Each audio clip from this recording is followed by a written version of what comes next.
Hi and welcome to ThePrint. My name is Karanjeet Kaur. I'm a journalist and an editor. Let's talk today about the many ways to experience Goa. For months now, Goa has been spinning in a vortex of competing narratives. Across social media, voices have railed against the steep rise in the cost of visiting the state and its lack of infrastructure.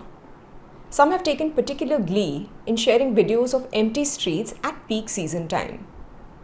Meanwhile, the government has shot back with record provisional figures.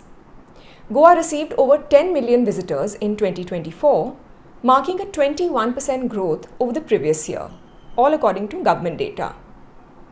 Ranged against all of this have been the voices of Goans who push back against the state's reduction to beaches and cheap alcohol, and the flattening of a complex cultural landscape into easily consumable experiences. All of these tensions seem to recede in the mellowing light of a January evening in Panjim. In the streets that I have walked about for more than 3 years, I've often seen a symbol on the facade of old houses. There's a large circle flanked by 3, sometimes 4 horizontal lines. I've idly wondered about its origins and its meaning, but it's only now that I'm learning it's an Art Deco motif unique to the subcontinent. Mustansir Dalvi, an architecture professor and a trustee of Art Deco Mumbai, has labelled it the most ubiquitous and least deciphered motif. Like several other Deco flourishes, this too has seafaring connotations. Dalvi believes it is a reworking of the Plimsoll line, a reference mark that indicates the maximum depth to which a ship may be safely immersed. The medallion keeps company with other symbols, like curved balconies with stepped relief work and nautical-themed grills, all paying homage to Art Deco and its offshoot Streamline Modern. Yet, these flourishes are in perfect harmony with the balcaus of Goan houses and the stark lines of modernist concrete. Here, design languages separated by centuries engage in quiet conversation. It's a lovely testament to how Goa has always absorbed, transformed, and continuously reimagined itself. I discovered these layers during an evening walk conducted by Lishan Freitas, a cybersecurity professional whose passion for Art Deco is entirely self-motivated. Freitas reintroduces the group to the grandest expressions of Art Deco in buildings that we wouldn't glance at twice. Damodar Nivas, for instance, was built in the 1940s. It mirrors the ascent of Goa's mechanized mining era when iron ore flowed to a rebuilding post-war Japan. A short walk away is the now shuttered Hotel Mandovi. Goa's first starred hotel was conceived for the 1952 exposition of the relics of St. Francis Xavier. It has hosted dignitaries like Jawaharlal Nehru, as well as multitudes of clergy and pilgrims. Designed by the renowned firm Master Sathe and Bhuta, its facade bears a gorgeous bas-relief panel. It might echo the sculptural narratives of many Art Deco buildings around the world, but its expression is entirely Goan, and a bridge between Goa's sacred and secular aspirations. The Art Deco walk is a reminder that there are several pathways to immerse yourself in Goa, even as a tourist. There are the Arvalam caves, popularly known as the Pandav caves, that date back to the 5th century. The prehistoric petroglyphs at Pansai Mall offer glimpses into the lives of early settlers along the Kushavati River. Museums like Goa Chitra in Benoli preserve agricultural tools and everyday objects that tell stories of rural life. For those who wish to go deeper into Goa's built history, spending an afternoon at Palácio do Deão will get you up to speed on life as a Portuguese noble.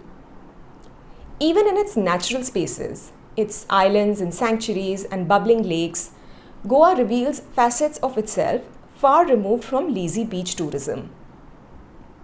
When I mentioned to Freitas that these Art Deco walks could become another way for tourists to experience Goa, his response is immediate and firm.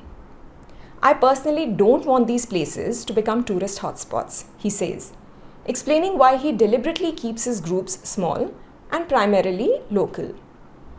His protective stance might seem paradoxical in a state that proudly announces record visitor numbers, but it speaks to a deeper truth, that some stories need to be shared slowly, carefully, and only with those who come ready to listen rather than merely consume.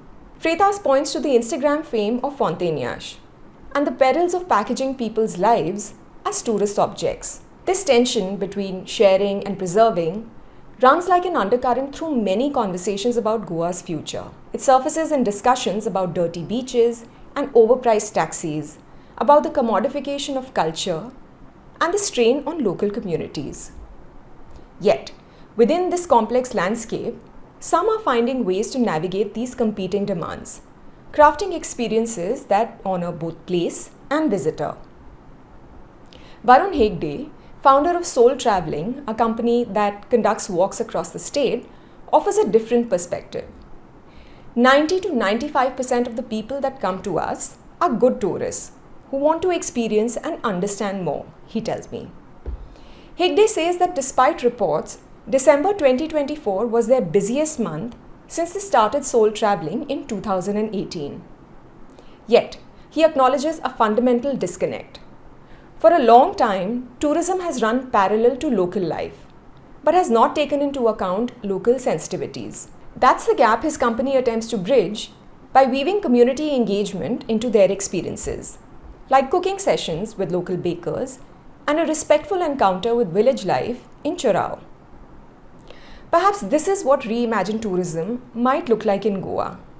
Not a relentless pursuit of numbers or a packaging of experiences into easily digestible forms, but a careful cultivation of moments that allow both visitor and place to recognize each other.